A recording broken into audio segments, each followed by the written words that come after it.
N번방에 목사님 있을까요, 없을까요? 뭐 있겠죠. 그 다양한 연령과 계층과 직업군이 있지 않을까요? 네. 거기에는 목사가 없습니다. 목사들은 돈 내는 거 싫어해서. 박희도 씨, 이 사람 누굽니까? 아우 그 민족운동 가시죠. 33인 중에 가장 치열하게 친일하신 분으로도 알려져 있는 분이시죠. 우리 그 발고님이 아주 그 적나라하게 우리가 몰랐던 아주 숨은 삶의 궤적까지 그럼 마지막에 구원을 얻은 거 아닙니까? 네, 가톨릭으로 가셔서. 가셔서. 네. 네. 정춘수와 쌍벽을 이루는 기독교 두 해절자 중에 한 분 끝판왕 오늘 박희도를 만나보도록 하겠습니다.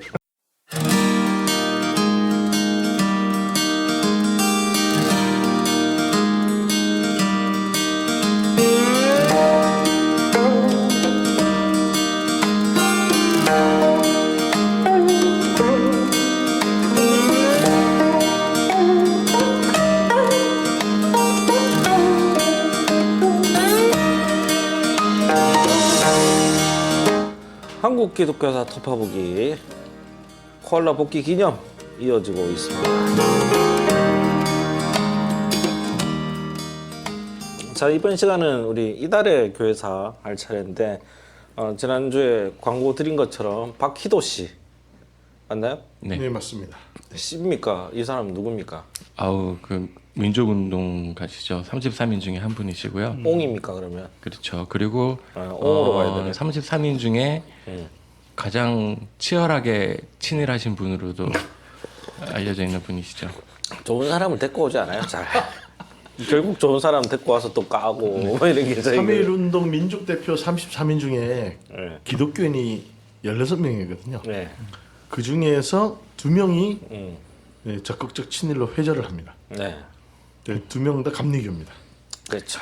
지난번에 한번 말씀드렸던 정춘수 예. 우리 그 발고님이 아주 그 적나라하게 그 아주 이렇게 우리가 몰랐던 아주 숨은 삶의 궤적까지 그럼 마지막에 구원을 얻은 거 아닙니까? 네, 가톨릭으로 가셔서. 가셔서. 네. 네. 그래서 그 아주 독특한 삶의 궤적을 보여주셨는데 지금 정춘수와 쌍벽을 이루는 기독교 두 해절자 중에 한 분 끝판왕 오늘 박희도를 만나보도록 하겠습니다. 오늘도 나이브한 방송이 예상됩니다.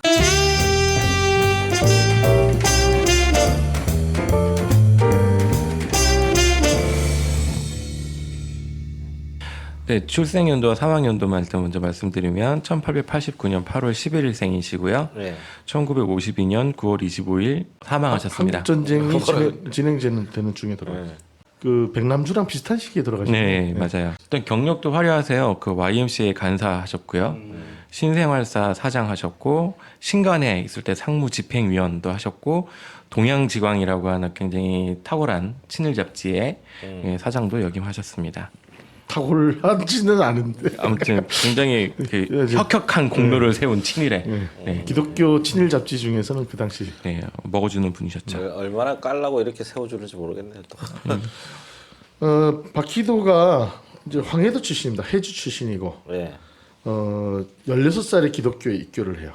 그리고 이제 이 아주 명민한 사람이었어요. 그래서 평양 숭실학교 졸업하고 이후에 해주와 그 인근의 황해도 지역에서 사경회를 집례를 합니다. 신학 올보 같은 이런 기독교 잡지에 감리교 잡지에 보면은 이런 말이 나옵니다. 황해도 해주군 검단면 지치암 교회는 설립된 지 10여 년 되었지만 흥왕치 못하여 부흥하지 못하여 겨우 10여 명 교우가 예배하더니 작년 목사 고로부와 선교사 이름입니다.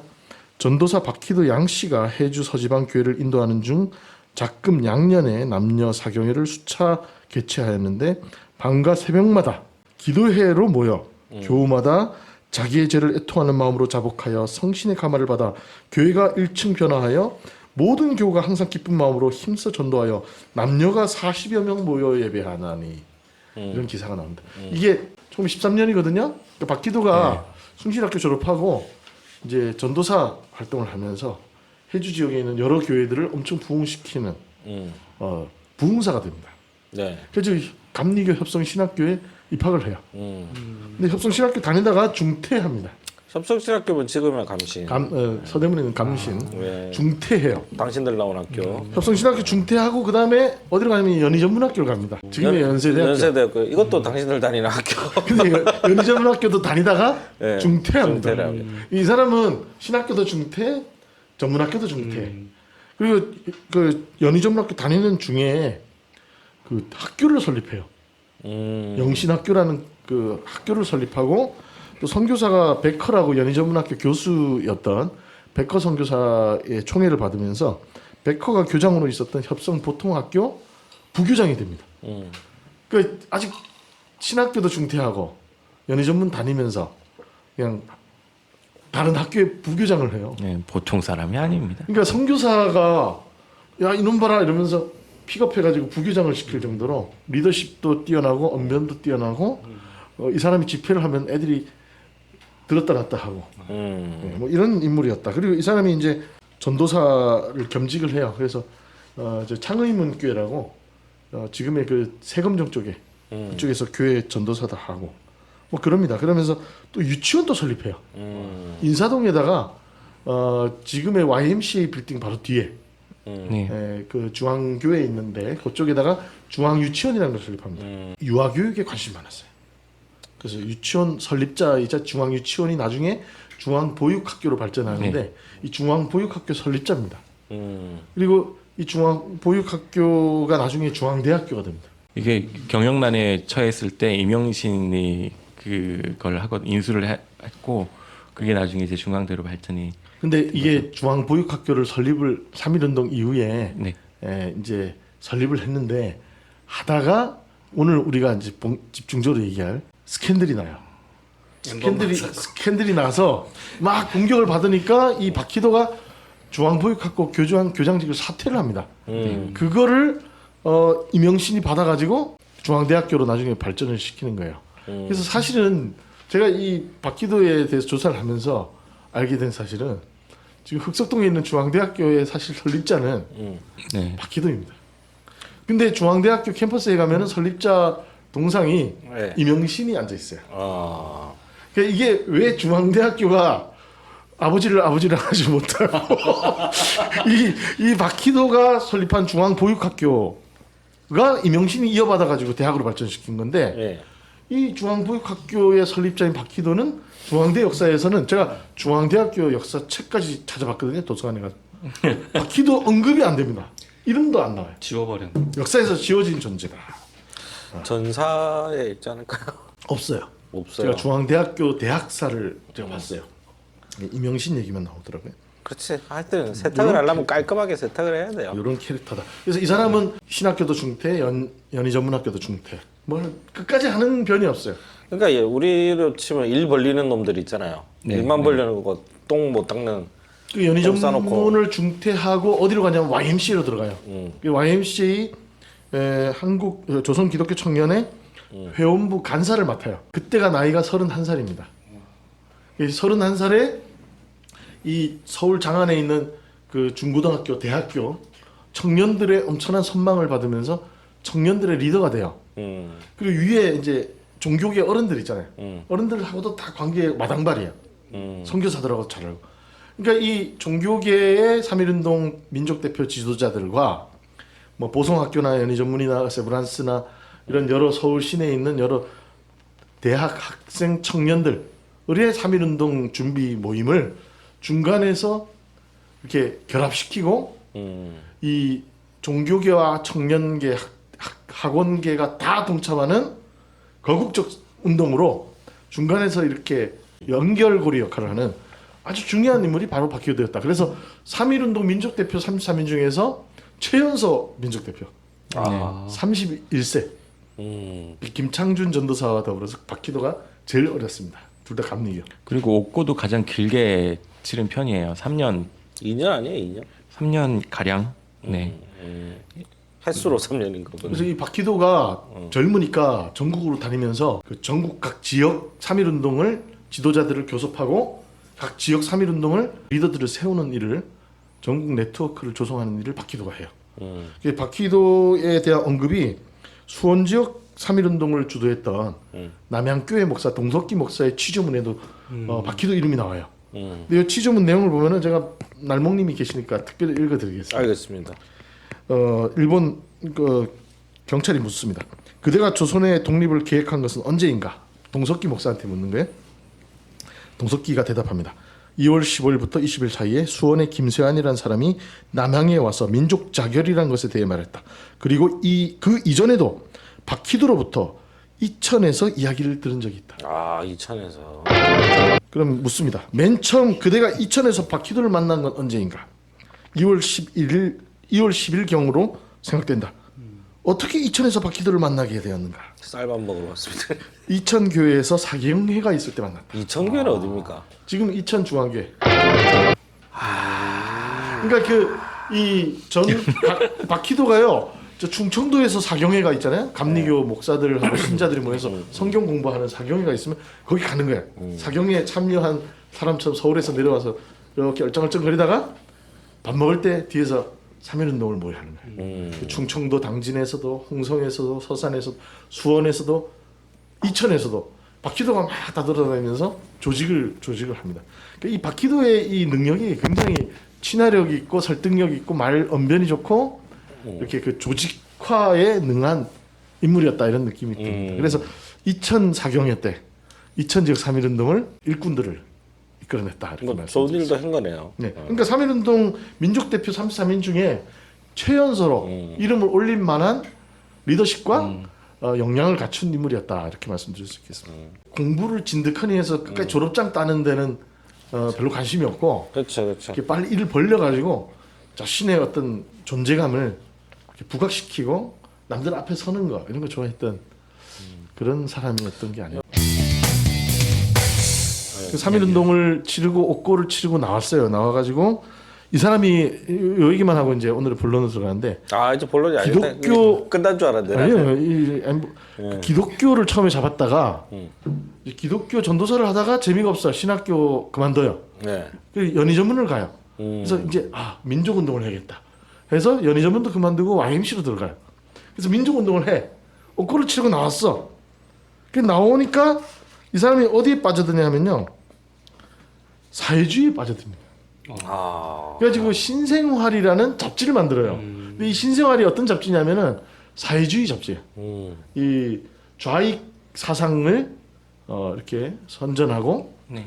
공급하는 제공하는 사회주의 사상을 이렇게 많이 소개하는 잡지가 신생활이었고 이 신생활을 1921년 출소한 이후에 만들었다가 결국 이 신생활도 2년 만에 그 편집진들이 다 투옥이 돼가지고 잡혀가죠. 폐간되고 또 옥살이를 합니다. 3.1운동 때 2년 반 옥살이를 했는데 이 신생활 잡지 사건으로 또 2년 옥살이를 해요. 그러니까 이 사람은 기독교, 민족주의, 그 다음에 사회주의 잡지 만들다가 또 잡혀 들어갔다 나오니까 이제 또 생각이 달라지는 거예요. 어디로 가냐?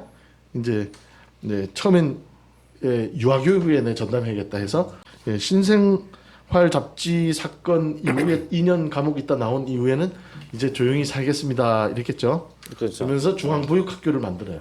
중앙보육학교 교장이 되면서 유치원도 많이 설립을 합니다. 서울 시내 몇 군데 유치원을 운영하면서 그 유치원 전문 교사들을 양성하는 학교를 하는 거야. 근데 여기 학생들이 누구야?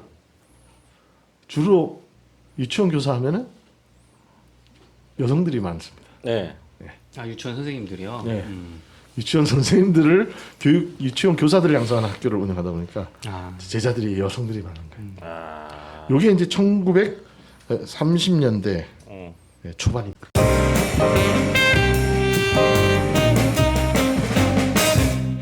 일단은 34년 4월호 별공본이라는 잡지에 보면 그 유머 소설이 하나가 실려요. 제목이 키스 내기 화투예요. 네? 키스 내기 화투. 아, 그러니까 내기로 키스를 네, 네. 화투로 내기 화투로 키스를 네. 거기 중간에 보면 이제 남편하고 이제 그 중앙보육학교를 나온 아내와의 대화가 이제 그 소설의 중간에 있는데 내용이 이래요. 영자 영자는 찔리는 구석이 없나? 그러면 찔리는 구석이 없나? 예, 찔리기는 무엇이 찔리어요? 그러면 영자는 그래 교장과 키스 내기 하트는 안 했느냐는 말이야 이렇게 묻는 장면이 나옵니다. 그러니까 열공군에 있는 소설이 나오는 네, 거거든요. 예. 요게 지금 1934년 4월호고요. 1934년 3월에 이제 그 바퀴도에 이제 스캔들이 터졌거든요. 이제 그거를 이제 소설로 누가 발빠르게 만들어서 이제 예, 별공군에 사회적으로 이슈가 되니까 바로 네. 급조해서 소설을 썼네요. 그렇죠. 예. 그래서 뭐 누가 영자의 몸이 순결하다고 변명해 줄 것이야 막 이러면서 막 따지고 물어서 이제 이 여성이 굉장히 곤란해하다가 같은 학교에 있는 다른 학교를 나온 다른 여성을 찾아갔더니 안 그래도 우리 남편도 나한테 그걸 묻더라 뭐 이런 얘기들을 주고받는 소설입니다. 사건이 터지게 됐던 것은 그 34년 3월 12일, 예, 3월 12일 제 생일이죠. 예, 네, 예, 중앙보육학교 순회음악단의 음악회가 평양에서 열릴 예정이었어요. 예, 그래서 당연히 바퀴도가 가서 이제 원래 그런 거 하면은 앞에 인사말 해야 되잖아요. 짧게 오늘 뭐 즐겨주시기 바랍니다 해야 되는데 바퀴도가 나타나질 않습니다. 네, 왜 안 나타났냐 하면은 자기랑 굉장히 젊었을 때부터 친하게 지냈던 독립운동가 중에 노원우라고 하는 사람이 있는데요.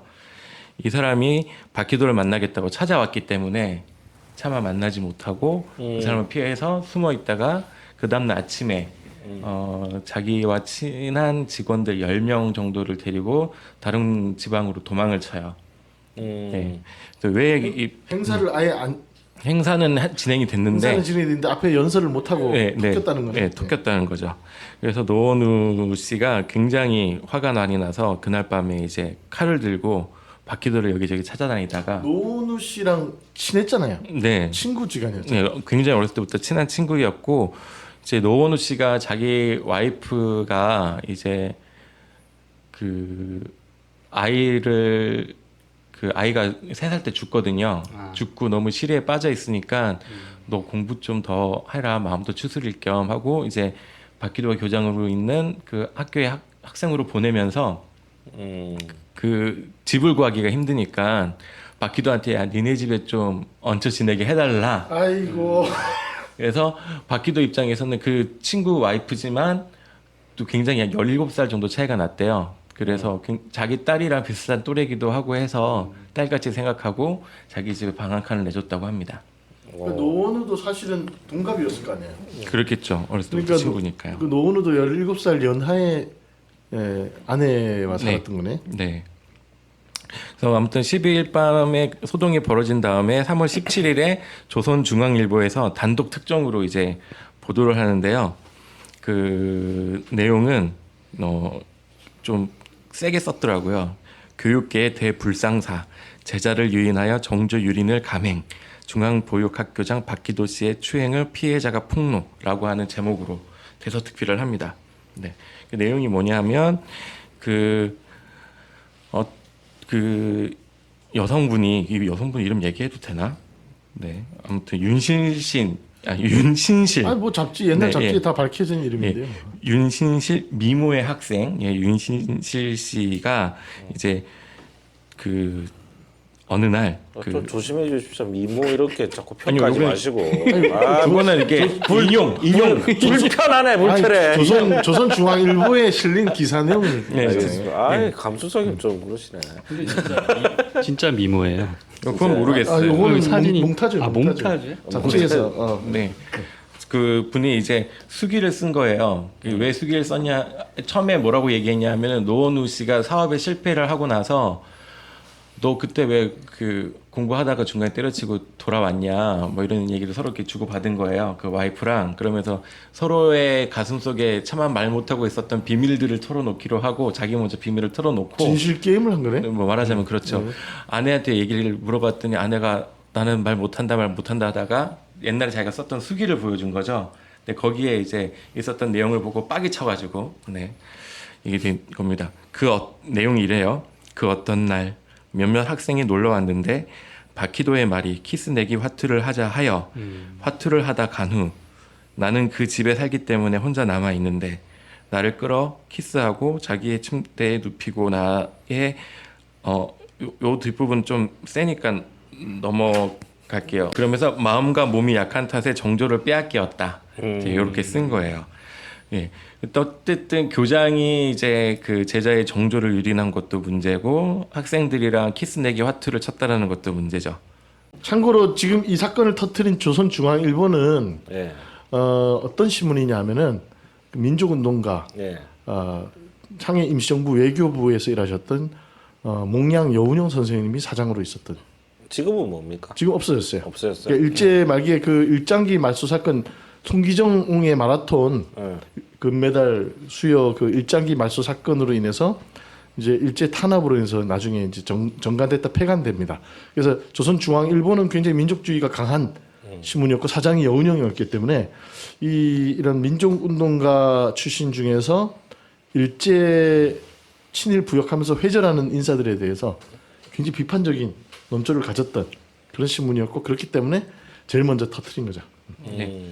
어쨌든 그 아내의 수기를 읽고 화가 났지만 그 윤신실 씨가 자신의 비록 그런 정조를 지키지 못한 것은 있으나 나의 마음에는 오직 당신뿐이요 하면서 손가락을 잘랐대요. 그것을 증명해주기 위해서. 누가 잘랐다고? 윤신실 씨가 스스로 자기 손가락을 잘라서 자신의 마음을 이렇게 드러내 보였고 그래서 이제 그 노원 씨는 자기 와이프는 일단은 그렇게까지 하니까 일단은 용서한다고 했는데 박희도는 용서할 수가 없어서 그 평양에 행사가 있는 걸 찾아왔던 거고 이제 거기에서 도망치고 나니까 이제 이걸 언론에다가 터뜨린 거죠. 그러니까 평양에서 만나서 단판을 지으려고 그랬는데 네, 토끼니까 네, 울분을 못 참고 신문사에 그렇죠. 제보를 한 거네. 그렇죠. 예. 네, 뭐 이런 일이 30년대에도 있었고. 구질구질하네요. 네. 아니 그때가 더 오히려 뭐라고 표현해야 될까요? 그때가 더 문란했다니까. 옛날이. 뭐 그때는 뭐 축첩이나 뭐 이런 것들도 네. 행했고 네. 굉장히 성적으로 이렇게 남성들의 일방적 그 그런 문란함이 강했죠. 네. 어쨌든 박희도 씨는 간통이라고 하는 것에 대해서는 굉장히 문제의식을 좀 갖고 있었던 것 같아요. 그것이 왜 죄냐? 그 양심의 가치를 느꼈다는 게 아니고. 네, 네. 아, 그 31년 3월호 해성이라고 하는 잡지에 이제 남자 간통죄 입법 문제가 일본 의회에서 논의가 되는 것에 대해서 박희도 씨가 쓴 글이 있어요. 이제 이거를 읽어보면 해당되는 부분을요. 여자의 정조 문제를 법이 간섭하는 것은 사회의 비극을 만들어내는 것이요. 따라서 그 법은 악법유예다. 어찌되었거나 아내라 하면 자기가 일신으로 믿고 사랑하면서 살아오던 생애 동반자가 아닙니까? 그런데 그 여자가 한번 부정한 일이 있다고 해서 고발을 하면 그 법이 그 여자를 잡아다가 징역을 시키니 고발하는 남자도 나쁘며 그 법 또한 악법입니다. 그리고 또 얘기하면서 이와 마찬가지로 남편의 정조에 대하여 아내가 고발을 하여 그로 하여금 죄를 받게 한다는 것은 인정에 맞지 않는 일인 동시에 그 법이 또한 악법이겠습니다. 그러니까 나는 결국 악법이 하나 더 생길 뿐이요. 또 여자 측으로 보면 도리어 자신을 우롱하는 것이 되리라 생각합니다. 그러니까 그 남성에 대한 간통죄가 입법되는 것에 대해서 굉장히 걱정을 많이 했던 거죠. 지금도 우리 걱정하는 사람들 많죠. 그렇습니까? 지금은 뭐 법이 자체가 네네. 없어졌습니다만 없어졌다기보다는 이제 그렇게 됐습니다만은 남성에 대한 간통죄가 어떻게 잘 없어진 건가요? 그래서 박희도가 바라는 대로 박기도가 현실이 바라는 대로 되긴 된 거 했네. 아닙니까? 그렇죠. 예. 네. 잘 된 겁니까? 그 그게? 부분은 근데 박희도나 저나 비슷한 것 같아요. 간통죄는 폐지되는 건 맞는 것 같거든요. 예. 저도 사실상 지금 어디로 가는 거지? 간통죄 자체는 인간의 사적 영역에 네, 국가 맞아요. 권력이 네. 너무 깊이 잘 개입하는 말씀해주세요. 문제. 국가가 개인의 아주 내밀한 삶의 영역까지 네. 통제하는 공권력의 남용이다 이렇게 네. 보는 거죠. 결국 피해자는 여성이라니까 또 간통죄. 적용이요. 네, 좀 더 깊이 들어보죠. 그러니까 아니 뭐 남자 여자가 간통했다 그러면은 화살은 우리나라 그 유교 문화 가운데서 남성에 대해 관대하죠. 남자가 살다 보면 그럴 수 있지. 당한다는 거죠. 여자는 저러면 안 돼. 이렇게 돼서 그동안에 큰 피해자는 여성이었다니까요. 그래서 그런 측면이 있었죠. 예. 사회 자체가 남자들에게 기울어진 운동장이었어요. 그러면은 그 이 스캔들은 정확하게 그 팩트는 뭔 거예요? 이게 지금 강제로 정조를 유린했다는 건지 아니면 처음에는 둘이 이제 좀 그렇게 그래도 시작을 됐는데요. 저기 화투 키스 뭐 이걸 하다 보니까 좀 삐리리 한 건지. 근데 이런 성향 사람들을 강제로 하지 않아요. 똑똑한 사람들이잖아요. 박희도가 언변이 좋고 뭐 사람들의 쉽게 어떤 얘기하면 사기를 친 거지. 사람들의 환심을 잘 사는 사람 캐릭터예요. 구워 삶았을 거예요. 그러니까 그 박희도가 여제자들을 집에 모아놓고 그 키스 화투 놀이를 복수의 여제자들과 했잖아요. 술도 먹였을 거야. 그러니까 굉장히 그 분위기를 술 먹였다는 상호간에 얘기죠. 즐기는 분위기가 있었을 거다. 네. 술 먹였다는 얘기는 없어요. 네, 술 먹지는 않았는데 키스 내기 화투를 치기 전에 술은 뭐 기본으로 따라오지 않겠습니까? 그러니까 네. 전도사님이라며요. 이게 그때만 해도 아니 전도사직은 3.1운동 때 네. 그 전도사직을 가지고 3.1운동에 참여했어요. 네. 그 투옥 중에 휴직 처리가 됩니다. 그렇다고. 휴직 처리가 됐다가 나중에 퇴해가 됩니다. 그러니까 그래서 술 먹었을까? 박희도는 목사 안수까지는 안 받았고 이후에 이제 이렇게 그 평신도 회장, 뭐 감리교 무슨 평신도 회장 뭐 이런 것들은 해요. 예. 그래서 그 감리교의 그 신자로서는 활동을 하는데 손 박사님하고 좀 비슷하네. 저요? 네, 저요? 네, 나중에 뭐- 연세대학교 선배이기도 합니다. 아, 네. 뭐 저도 이렇게 걸출한 인물이 될 수 있을지는 모르겠습니다. 아니, 근데 지금 이걸 보면은 이게 그 옛날 표현이라 계속 정조를 유린했다 그러는데 그렇죠. 이제 그거는 진짜 그 당시 이제 감수성으로 하는 표현이고 이제 나쁘게 얘기하면 정말 폭력이든 아니면 위계에 의한 거든 이제 강제력이 동반돼서 여성을 이제 성폭행했을 수도 있고 위계에 의한 성폭행으로 요즘은 해석될 여지가 많죠. 저는 아니라고 봐요. 저는 위계보다는 사기. 아 그러니까 사기 막 구워 삶은 다음에 일 쳐놓고 나중에 정신 차리는 요런 종류가 뭐 아닐까. 그 내용에 대해서는 잘 모르겠지만 어쨌든 뭐 다음 번까지 알아보세요. 근데 이제 그렇게 언론 보도가 돼서 이제 재판까지 가잖아요. 네, 그 과정이 좀 있습니다. 네, 일단은 그 언론에 대서특필이 되고 나서 그 다음에 얼마 되지 않아서 이제 그 학교 동창 중앙보육학교 동창 이기아라고 하는 네. 별로 친하지도 않은 사이인데 기사를 보고 걱정이 돼서 찾아왔다고 네. 해가지고 같이 산책 나가자 해서 나갔더니 예. 어느 방으로 데리고 들어갔는데 거기에는 이제 또 다른 고경명이라고 하는 사람이 와 있었고 이 두 사람이 회유를 막 한 거죠. 그 3, 4년이나 지났는데 지금 이걸 왜 터트리냐 그런 얘기하면서 박희도를 위해서 사실을 번복하고 부인을 좀 했으면 좋겠다라고 회유를 합니다. 그래서 이제 요 얘기까지 그 노원우 기에 들어갔고요. 그래서 노원우가 더 화가 나가지고 박희도를 만나러 이제 가죠. 서울로. 네. 상경을 해서 박희도를 만나서 단판을 지어요. 그래서 박희도는 내가 만약에 진짜로 그런 일이 있으면 뭐 자결하겠다. 근데 너 만약에 그 이게 사실이 아니면 너 어떡하겠냐? 사실이 아니면 내가 죽겠다. 이제 이런 얘기들을 이제 기자들이 잔뜩 보고 있는 앞에서 둘이 합의를 하고 기자들이 보는 앞에서 기자회견 비슷하게 한 네. 거예요? 이게 원체 초유의 사건이고 노원우가 지금 박희도를 만나러 온다는 걸 이미 알리고 왔기 때문에 이미 사람들이 막 몰려 있었던 거죠. 그러고 나서 이제 그 사과도 좀 받아요. 그 박희도 쪽에서 노원우는 정신병자고 윤신실은 평소부터 행실이 음란했던 여자다라는 소문을 막 냈기 때문에 이제 그런 것에 대해서 이제 그 좀 사과도 받고 하면서 이제 헤어지고 집에 왔더니 그 노원우 씨가 집에 왔더니 와이프가 없는 거예요. 네, 와이프는 그 사이에 그 다른 곳에 가가지고 그 자기가 박희도에 대해서 썼던 것이 다 거짓말이다라는 또 다른 글을 쓰고 있었던 거죠. 글을 썼다고요? 네, 그 고백서를 써가지고 시내 각 언론사에 3월 27일날 그 배포를 해요? 예, 고백서를 보내요. 그 고백서의 내용이 이 여자도 이상한데. 네, 내용 아마 역사에 드러나지 않은 막후에 여러 공작이나 혹은 그러니까 회유 혹은 뭐가 있었을 수 있어요. 저는 그렇게 봅니다. 그러니까 아니 그렇게 당했다고 얘기하는 사람이 네, 그 고백서에 뭐라고 써 있냐면 저는 맹수와 같은 남편 손에 잡혀 어쩔 수 없이 양심이 없는 말을 내 입으로 하게 되었습니다. 그러면서 이제 막 때리고 막 그러니까 어쩔 수 없이 내가 그렇게 얘기한 거지 일은 사실이 아니다. 남편이 라고 의처증 환자였다. 뭐 의처증 환자였다 뭐 그렇게 얘기할 수는 있을 것 같아요. 때리면서 막 그 너 서울에서 박희도 집에서 어떻게 한 거야? 불어 뭐 이랬겠지. 이제 그랬다고 진술했겠지. 네, 처음에 이제 그렇게 했다고 진술을 해서 이제 기자회견이 열려요. 네. 사문위원회 윤신실이 또 기자회견을 아니요, 요번에 그 그렇죠. 사문위원회라는 게 열렸는데요. 아무튼 네, 3월 27일에 그 제2900서가 날아들었고 당일 오후 3시에 네.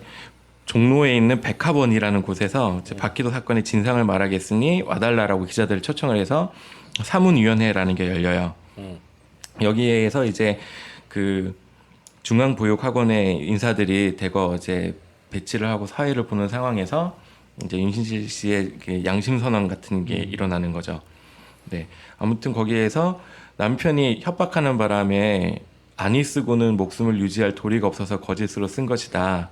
내가 얼마나 남편에게 모진 협박을 받았는지는 의사를 불러 내 몸에 난 상처를 보면 아실 것이다. 이렇게 얘기를 합니다. 그래서 이제 그 얘기를 듣고 이제 기자들이 막 묻잖아요. 네. 막 물으면서 정말로 몸에 상처가 있냐? 또 윤신실 씨가 상처는 없다고. 네, 말이 좀 오락가락하는 뭐 그런 상황이 계속 이어집니다. 어쨌든 저 아까 엠번방보다는 약간 그 오늘날 미투 운동하고 비슷한 뭔가 그 네. 기원이네. 엠번방은 이게 이제 예, 착취고. 성착취가 산업화된 건데 하나의 그 조직적으로 요거는 이제 개인 그 교수가 여제자와의 어떤 부적절한 관계 그러니까 말은 미투 폭로였던 거잖아요. 그런 측면이죠. 예. 네. 그 애초에 이제 노원우가 나와서 이제 뭐 그 자리에 노원우도 배석을 했거든요. 그러니까 이제 기자들이 노원우 얘기도 들어보자 막 그러니까 중앙보육학원 사람들은 그러면 우리는 사회를 보지 않겠다라고 나가버렸고 이제 중앙보육학교 사람들이 나간 상태에서 노원우에 대한 또 2차 기자회견이 그 자리에서 이어져서 열렸어요. 그래서 이제 정말로 무슨 일이 있었던 거냐라고 이제 기자들이 물으니까 이제 또 다른 이야기가 여기서 나와요. 죄송합니다. 이제 노원우 씨가 얘기하는 거예요. 사실을 이야기하겠다. 그래서 춘천군청에 갔다가 집에 돌아와 보니 아내가 본가인 용강으로 갔다 하게 그곳까지 가려 하였는데 마침 방 안에 찢어진 편지 조각이 있었습니다. 그것을 맞추어 보니 최계절 목사와의 사랑 관계 일체가 기록된 연애 편지였습니다. 최계절은 또 네, 또 다른 목사님이 나온 거예요. 네. 그래서 숙천으로 이제 그 와이프를 추적하는 과정에서 서평양역에서 만났어요. 만났더니 그 이제 아내에게 내용을 추궁하니까 평양 동일여관에서 최계절 목사와 하룻밤을 같이 잤다는 것을 자백했다. 그래서 이 같은 일을 미루어 또 다른 부정이 있지 않냐고 캐물었다. 그러면서 뭐라고 얘기하냐면 그때 과연 나는 때리기도 협박도 하였습니다. 그랬더니 박희도도 나쁜 놈이요 하면서 박희도와 키스 내기를 화투로 시작하여 처음에는 키스하고 그 다음에는 좀 수위가 세니까 하고요. 그래서 그 추잡한 육체 관계 사실까지 전부 자백하였소이다라고 말을 맺었습니다. 네, 이래가지고 이제 그 사실이 점점 커져가지고요.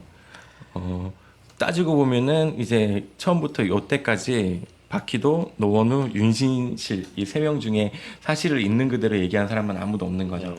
완전히 일본 영화 라쇼몽이랑 네. 한국판 버전 자기 해석이 있어서 라쇼몽 한국판 버전이네 완전히. 뭐가 진실인지는 참 오리무중이네요. 지금 결론을 얘기해 가고 있습니다. 그래요? 결론이 나와요? 아니 결론이 지금 결론이 그렇게 오리무중이네. 여러 사람의 입장이 엉키고 설켜서 네. 그래서 일단은 그 박희도는 이제 조선중앙일보 사장 여운영, 평양지국 기자 노원우 등 6사람을 명예훼손죄로 고소했고요. 노원우도 박희도와 윤신실을 간통죄로 고소했고 윤신실은 조선중앙일보사에 가서 왜곡 보도를 항의했습니다. 이렇게 됐고요. 이제 사문위원회가 열린 그날 이후에 이제 정조유린 사건은 이제 신문에는 나오지 않았고 맞고서도 정식 재판까지 가지는 않고 중간에 유야무야 됐어요. 그러다 보니까 정확히 무슨 일이 어떻게 벌어진 것인지에 대해서 오리무중으로 빠졌고, 다만 박희도는 이제 교장 측에서 물러나서 교육계로는 복귀하지 못했습니다. 이제 다만 이제 정치인으로 화려하게 부활하면서 네, 이후의 삶을 이제 이어나갔죠. 그러니까 이게요 결론이 근데 아니 이 박희도가 건드린 사람 몇 명인데요? 모르겠어요. 모르겠는데 이제 윤신실이 처음에 이제 그 수기 몇 명 안 되는 것 같은데. 수기가 터졌을 때 이제 기자들이 물어보거든요. 너 말고도 다른 여성이 있느냐 물어보니까 내가 보지는 못했는데 그 사람의 평소의 행실을 봐서는 충분히 있을 것이다. 아, 그건 이런 추측이잖아. 네. 그러니까 이게 이제 복수의 여성들에 대한 성폭행으로 사회적으로 비하되거나 매장되진 않았는데 그렇죠. 여러분들이 좀 여기서 봐야 될 측면이 재판이 막 진행되다가 재판이 유야무야 덮였어요. 네. 이게 제가 이제 저도 자료를 쭉 보면서 느낀 거는 당시에 박희도의 입장이 어떤 입장이었냐면은 이제 3.1운동 민족대표에 촉망받는 젊은 차세대 지도자로서 모든 사람들이 선망하고 인기가 있었던 그리고 또 3.1운동도 했고 옥고를 치렀고 또 신생활이라는 또 진보적인 잡지를 만들다가 또 옥고를 치렀고 그러니까 이 사람은 그래도 뭐라고 해야 되나 앞으로 계속 뭔가 이 민족을 위해서 사회를 위해서 역할을 해줄 것이다라는 기대가 한껏 있던 인물이었는데 중앙보육학교를 만들었더니 이제 이런 일이 생기고 근데 문제는 요 중앙보육학교 재직 기간 동안에 총독부가 이제 조선 내에 그 명망가들을 회유와 회절을 포섭하는 그 과도기적인 상황이었어요. 30년대 초반이라는 게. 30년대 후반으로 가면은 이제 뭐 흥업구락부 사건이나 뭐 이렇게 여러 신간에도 이제 이때 해산되고 하는데 일제가 이제 본격적으로 엘리트 민족 지도자들을 회유하는 시기입니다. 그래서 이제 일본 제국의 통치를 인정하고 자치권만 좀 얻자라는 자치론이라는 어떤 약간의 회색지대 만들면서 자치론자들을 이제 양성하는 시기인데 이때 이제 많은 지식인 민족 지도자들이 넘어갑니다. 바로 이 박희도가 이 자치론으로 넘어가는 시기가 이 시기다. 그러니까 일본 입장에서는 민족 대표 했던 차세대 지도자가 일본 총독부에 협조하는 자치론자로 그 노선 변경을 한다는 거는 엄청나게 일본의 그 제국주의 지배, 식민지 지배에 도움이 되는 일이거든요. 이 사람이 전혀 뜬금없이 여제자 정조유린 사건으로 막 실추가 되고 사회적 어떤 위신이 떨어지면 총독부로서는 식민지 지배의 중요한 인적 자산 하나가 사라지는 일이 되는 거예요. 한마디로 그동안의 민족운동을 주도했던 민족주의 진영, 한번 여운형의 조선중앙일보가 이걸 터뜨렸단 말이에요. 이거는 민족주의 한국 그 독립운동 진영의 입장을 대변하는 거예요. 아니 믿었던 박희도가 너가 어떻게 이럴 수 있냐 하면서 이제 터뜨린 거예요 뉴스를. 근데 이것 때문에 곤혹스러운 것이 어디냐면 총독부예요. 총독부는 지금 민족 대표 33인의 그 아주 슈퍼스타를 거의 구워 삶아가지고 우리 사람으로 만들어놨는데 이것 때문에 다 된 밥에 코 빠뜨릴 수 없다. 그래서 이제 이게 뒤에서 이렇게 공작이 들어가서 이 사실을 어떻게든 뉴스거리가 아닌 걸로 덮어버리려고 하지 않았을까라는 개연성이 이 주변 정황적으로 있다. 그럼 양쪽이 다 뭔가 공작의 냄새가 있었던 이게 원래 4년 전에 있었던 일인데 뒤늦게 언론 보도로 이렇게 이슈화가 되고 또 그게 또 한참 이슈화가 됐다가 또 흐지부지 덮이고 하는 데는 이제 민족 진영 어떤 주간지라고 해야 되나 언론에 일간지였어요. 일간지에 중앙일보. 폭로가 있었고 네. 또 그 사후적인 처리는 또 이제 일제 쪽에서 일제 당국의 어떤 보이지 않는 손이 작용. 그거를 또 은폐시켰고 네. 재밌네요. 하지만 어쨌든 그 범죄자에게 삶의 서사를 부여하지 말라. 아, 네. 얘기도 근데 있지만 이 모든 어쨌든 스토리 속에 하나는 분명히 드러난 게 이 그 바퀴도 이분이 행실이 바르지 못했던 거는 뭔가 추측이 가능할 것 같고요. 근데 네. 그 윤신실 씨 이분이 그 사실은 이게 법정에 가서도 이분의 사실은 증언은 오락가락했기 때문에 그 증언의 신빙성이 떨어지거든요. 어떤 때는 남편의 폭력을 얘기했다가 어떤 때는 이제 강제로 정조를 유린당했다라고 했는데 또 다른 이제 최아무개 목사와의 관계를 보면은 또 이분도 언행이 굉장히 그 신실치 못해서 사실은 이게 판단하기가 애매하기는 하네요. 네. 근데 노원우와 그 박희도가 만났을 던 자리에서도 노원우가 너 그때 왜 나 피해서 도망갔냐 뭐 이런 얘기를 할 때마다 얘기하는 게 또 이제 자기 알리바이가 또 다 사실이 아닌 것으로 나중에 나오고 해서 어쨌든 네, 이 사실관계에 대해서 명확히 파악하기는 굉장히 어려운 사건이라고 할 수 있을 것 같아요. 네. 아무튼 그 한국 교회사의 중요한 인물이거든요. 기독교 지도자였고 딱히 뭐 죽을 없는, 때까지 네. 크리스찬으로서 기독교를 대표하는 사회 지도자로서 활동했고 음. 근데 이제 바로 이 중앙보육학교 재직 중에 이 사건을 겪으면서 결국 교장직에서 물러나고 요거를 이제 이명신이 원래 처음에는 이명신이 아니고 또 여성 민족운동가입니다. 황에스더가 감리교의 황해덕이 인수를 해요. 황해덕이 인수를 했다가 이명신한테 넘어가는 과정이 있습니다. 그래서 이제 이명신이 그걸 대학으로 발전시킨 건데 그 과정에서 이제 중앙보육학교와는 완전히 관계가 단절이 됩니다. 그러면서 박희도가 선택하는 길이 뭐냐면은 바로 이제 동양지광이라는 잡지를 만드는 거예요. 네. 이 잡지를 만들어 가지고 아주 기독교인 그 한국에 있는 웬만한 기독교 인사들의 그 글을 거의 다 받아낼 정도로 그 친일 부역하는 기독교 인사들의 글은 여기다 다 실으면서 그러면 이 잡지는 친일 잡지인 거예요?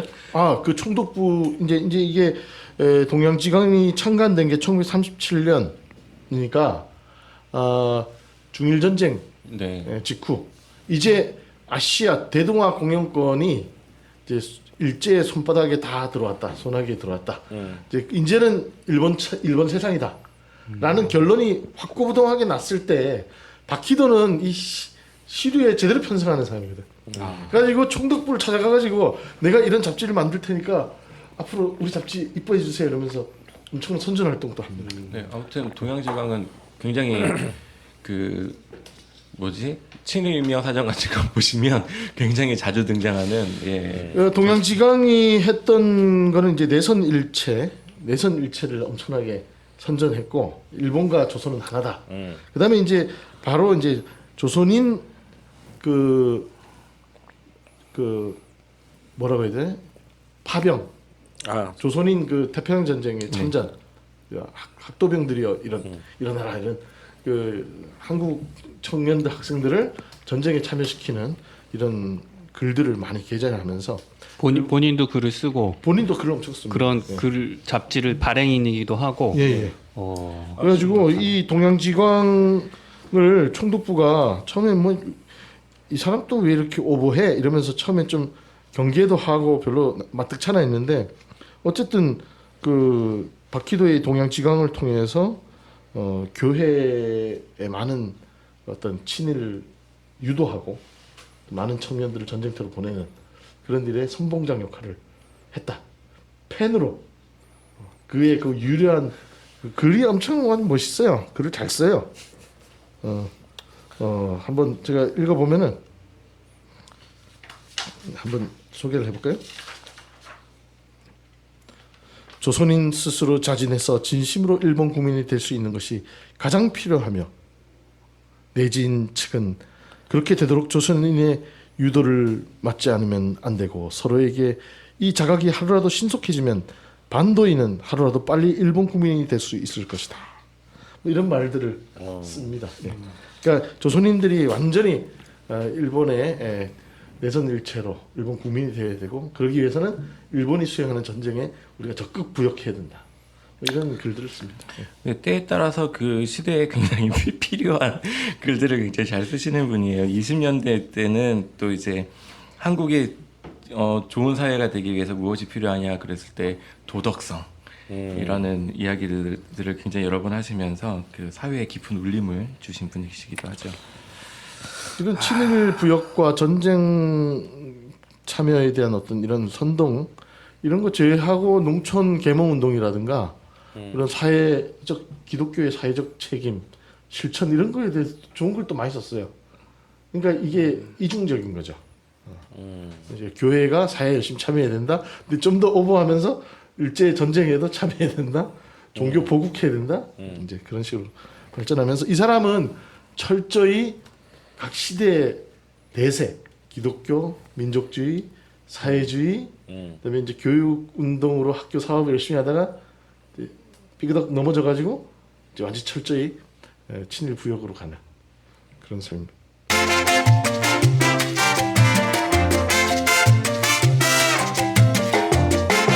근데 어쨌든 요번에 그 일반적으로 얘기할 때는 그냥 여제자 정조 유린 사건에 대해서 좀 상세한 내용을 아시고 싶은 분들은 그 전봉관 교수님이 쓰신 경성기담 이라는 그런 게 또 책을- 있나요? 예, 경성기담이라고 해서 그 근대 조선 그 시기에 있었던 살인 사건하고 와. 각종 스캔들을 이렇게 굉장히 잘 그 실증적으로 이제 추적하셔서 쓰신 책이 있는데, 네. 한번 좀 읽어보시면 시간 가는 줄 모르고 뭐 이 나쁜 놈들 막 이러면서 읽으실 수 썬데이 소울 수준의 네, 이야기들. 좋네요. 저절로 가져오신 겁니까? 아니요, 그, 네, 저도 두고두고 읽어야 되고. 그렇습니까? 그 필독서 역사 그 옐로우 페이퍼에 네. 책도 옐로우네 표지가. 한국 기독교사 특파북에서 저는 이렇게 그 최초의 미투 운동인지 뭔지 모를 이런 교회사와 관계되는 거긴 하죠. 예. 교회사 예. 인물이에요. 예. 이분 근데 진짜 말년은 어떻게 되는 거예요? 이분이 말년에 해방 이후에도 어떻게 그러니까 되셨나? 이 박희도가 되게 궁금해. 어떻게 말년이? 박희도가 일단 이게 동양지강을 만들 때 이때 요 친일파예요. 우선 또 기독교 친일파인데 윤치영이라고 예. 윤치호 친척이에요. 친구가 아니고 예. 윤치호 알죠? 친일파 윤치호 친척인데 윤치영이 이렇게 얘기를 합니다. 그 일제 만렵 서슬이 시퍼런 감시를 받아가며 일본 패망의 날을 기다리던 우리들을 가끔 찾아준 박희도 동양지강 사장은 총독부 경무부에서 들은 태평양 전쟁의 전황과 일본군의 동향을 귀뜸해주면서 자기는 기왕의 총독부 앞잡이 노릇을 하는 몸이 되었지만 후일 세상이 바뀌는 날 자기 속마음만큼은 그렇지 않았다는 것을 증언해주기 바란다고 말한 일이 다시 기억난다. 이렇게 윤치영이 회고록에 쓰고 있습니다. 어쨌든 49년 2월에 그 반민특위 그 조사위원회에 체포돼서 조사를 받았고요. 하지만 이제 반민특위 자체가 와해됐기 때문에 뭐 처벌까지 이어지지는 못했던 것 같고, 그리고 나서 얼마 안 돼서 3, 4년 있다가 돌아가신 한국 전쟁 기간에 네. 죽었대요. 예. 그 병사했대요. 병사. 그러니까 이 춘원 이광수나 뭐 윤치호나 박희도 다 극렬 친일파잖아요. 말년에 예. 이 사람들이 다 한결같이 하는 얘기는 이 조선인들이 일본인이 되는 길이만이 우리 민족이 살 길이라고 자기는 확신했기 때문에 그렇게 생각해서 민족을 위한 충정으로 자기는 친일 부역한 것이다라는 논리를 펴니다. 그러니까 박희도도 그 당시에 정신을 못 차린 거죠. 그 시대의 시류에 편승하면서 자신의 일신의 영달을 꾀했던 거고, 이 사람이 한국 전쟁 시기에 어디 있었냐면 지금 망우리 묘지에 묻혀 있거든요.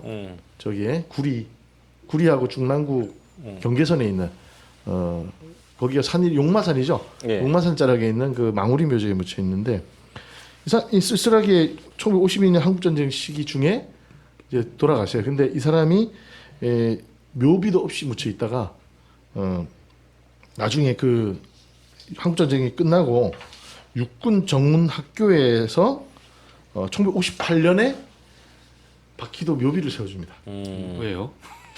그러니까 한국 전쟁 시기에 예. 박희도가 육군 당시 이제 국군 정훈실의 교관으로 아마도 정훈병과라는 게 뭐예요? 그 네.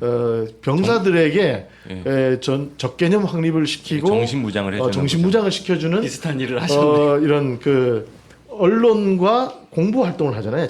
맞아요. 군대 내 어떤 그 문서를 만들어서 병사들에 배포해서 읽을 거리를 제공하는 그게 정훈실이 하는 일이거든요. 이 사람이 정훈실 교관으로 있었어요. 그러니까 정훈 장교들을 양성하는 그래서 아마도 글 쓰는 거 정훈 장교들은 글을 잘 써야 돼요. 사단장 연설문 같은 거 네, 맞아요. 정훈 장교가 다 쓰거든요. 그러니까 이 글 쓰는 교관으로 정훈실 국군 정훈실에서 교관으로 일하다가 한국 전쟁 시기에 돌아가신 것 같습니다. 그래서 망우리 묘지에 묻혔는데 1958년도에 지금 현재 세워져 있는 묘비를 육군 정훈학교 장병 일동에서 이렇게 비석을 고 박희도 선생 지묘 이렇게 세워줍니다. 그래서 마지막 말년은 국군의 봉사 부역 부역? 제가 일제 복무했다. 근데 마치 본인은 부역하듯이 했던 것 같은데 또 인생. 이 사람은 인생에 그 항상 이 대세 있잖아요. 가장 그 센 편에 붙는. 근데 전반적으로 끝을 맺는 게 없네요. 뭔가를 확 마무리하고 중간에 뭐 안 돼서 나가 빠져 중퇴 뭐 하다가 중간에 걸려서 사고 치고 나가 뭐 육군도 하다가 죽은 거 아니에요? 그러니까 한 가지 일만 끝까지 한 길만 파는 그런 어떤 뚝배기 근성 이런 게 없고 계속 자리를 바꿔요. 교회에 있다가 YMCA 갔다 3.1운동 했다가 사회주의 잡지 만들다가 보육학교 만들다가 또 여제자랑 스캔들 나가지고 또 나와가지고 친일 잡지 만들다가 해방 이후에는 이제 정훈실 육군 정훈실 교관 하다가 이제 쓸쓸하게. 뭐 저는 이해는 합니다. 제 네, 성격이 약간 그렇기 때문에 뭐 자꾸 일 벌리는 거 좋아하고 뭐 그런데 하여튼 좀 심하네. 하여튼 뭐 그렇습니다. 그러니까 박희도는 제가 보기에는 되게 천재적인 사람이에요. 그렇죠. 아주 그 머리 좋은 사람. 영민하고 리더십 있고 언변 좋고 막 술수가 좋은 사람이에요. 근데 문제는 팔방민이 굶어 죽는다고 이런 얘기 했더네. 아무튼 이것도 차별적 발언일까봐 팔방민이 이렇게 한 가지를 제대로 진득하니 못해가지고 뭐 이제 제가 얘기했잖아요. 그 우리 카페 제가 목공으로 만든 것도 팔고 이러는데 어떤 할아버지 친구 두 분이 오셔가지고 한 분은 저를 아시는 분이고 좋아하고 한 분은 친구를 데리고 왔어요. 그러면서 여기 교회 목사님이신데 저기 무슨 방송도 하시고 여기 보라고 목공도 하고 대단하다. 좋네요 이러더니 나중에 나가면서 제주 많으면은 밥 굶어요. 이러고 왔다니까요. 그 얘기잖아요. 그렇죠. 팔방민이 굶어 죽는다는 말이 제주 많으면 밥 굶는데. 이것저것 다 잘하면 한 가지 일을 제대로 못해서 이제 여기저기 기웃거리다가 이제 제대로 자리를 못 잡는다 이런 건데 이 사람이 딱 그런 캐릭터 같아요. 네, 그래서 좀 뭐랄까 그 재능이 좀 아깝다. 그리고 이 삶을 보면서 오늘 우리 시대에 좀 반면교사로 삼아야 되겠다. 뭐 이런 생각이 듭니다.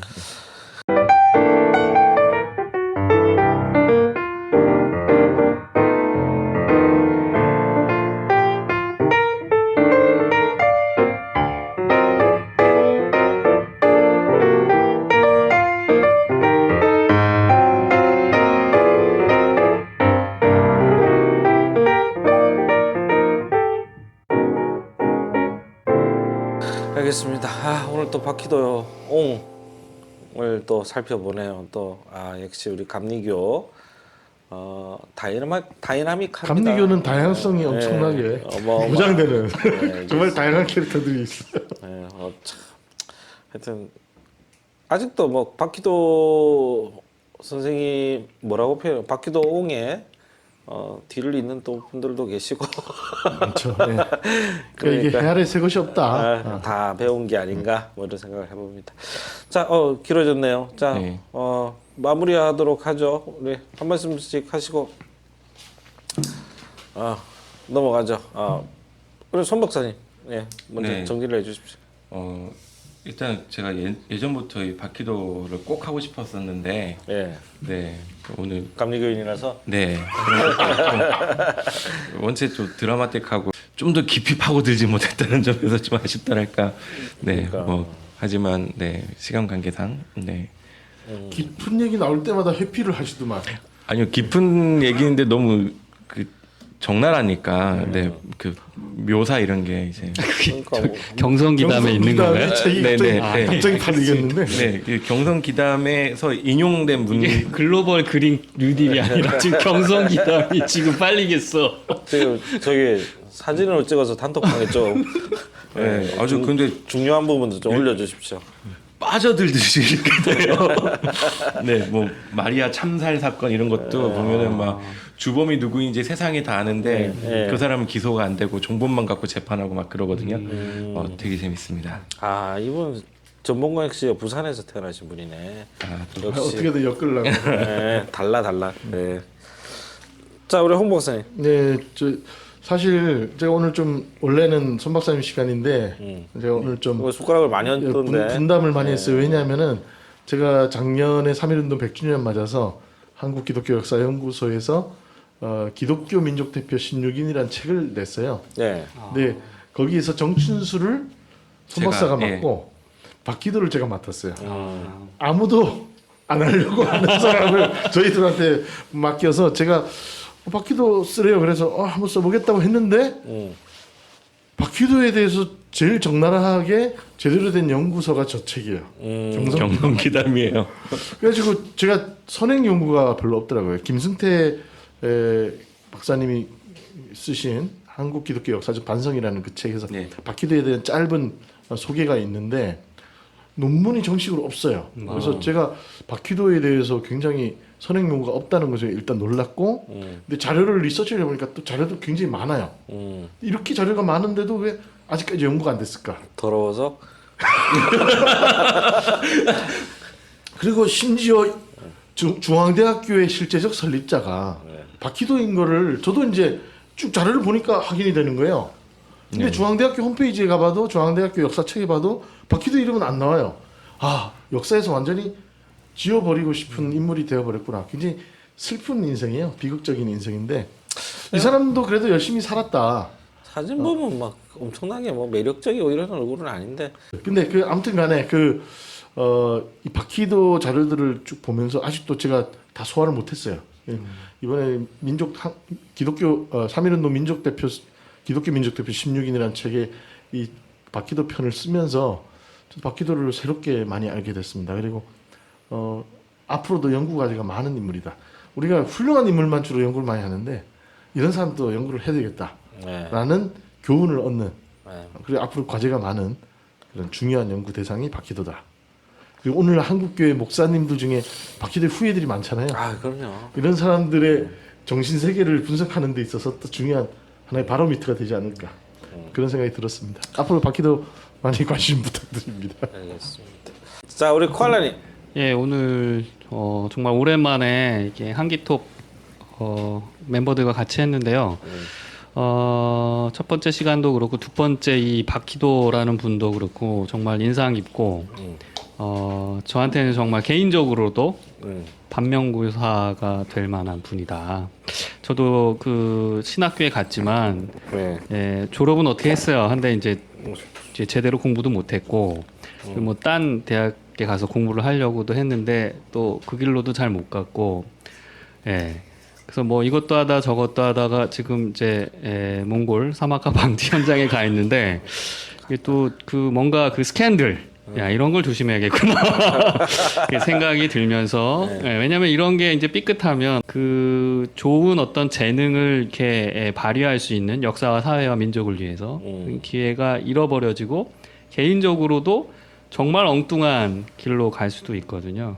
그래서 하여튼 뭐 내가 왜 이런 얘기를 하고 있는지 모르겠지만 반면 교사로 삼아서 어떤 그런 불미스러운 일이 없도록 열심히 이 지구 생명 공동체를 위해서 열심히 노력하도록 하겠습니다. 알겠습니다. 코알라님의 끝까지 안 들키겠다는 이 말씀을 새겨드리면서 음모론입니다. 자 다음은 뭐 하죠? 우리 본 세미나인데 다음 본 세미나요. 예. 다음은 이제 선교사들의 네. 구체적인 선교 활동에 대해서 예. 한번 이야기를 알겠습니다. 나눠보는 시간을 갖도록 하겠습니다. 하여튼 선교사님들 모시고 와서 이제 드디어 재중원부터 이제 조금씩 근대로 들어 올랑말랑하는 판에 있으니까 여러분들 많은 관심 부탁드리겠습니다. 자, 한국 기독교사 토파보기 여기서 마치겠습니다. 감사합니다. 감사합니다.